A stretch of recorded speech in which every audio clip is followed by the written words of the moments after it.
Okay guys, update pa rin tayo dito sa huling trade natin, no? Ganoon pa rin, no? Makikita natin na galing sa ayan, no, matinding downtrend ito, no? Bumaba hanggang doon, nakatagpo siya ng support dito sa 38.95 or 97, no? Mula sa all-time high na 4,380. Pero kung titingnan natin ngayon, nag-form siya ng short-term support zone sa bandang 3,950. Ayun nga, dyan natin na makikita na pumasok yung bot natin dito o dalawa. Ayun, ibig sabihin, susubukan ni bot na i-catch yung potential reversal pataas, no? O short-term bounce hanggang dito, no?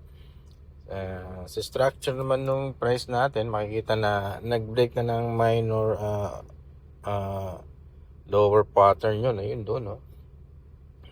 Posible rin itong syempre bumalik sa bearish continuation siguro hanggang dito, pero hindi nag-retest na pala rito, kaya sa ngayon range bound cautious bullish muna tayo, kasi baka ang mga charito itong week na to pataas dun, no, sa target natin sa TV natin. Tingnan natin yun, no? Ayun, no? So positive pa rin yung ulit trade natin, yung consolidation breakout. Pero negative pa yung 4233 dahil nakuha siya sa presyo na 4005, no? So kung tumaas siya at mahit itong target na to, consolidation nito itong 4234 na to. Hindi, fractal ito. Itong 4234 na to. Yung consolidation nasa taas pa.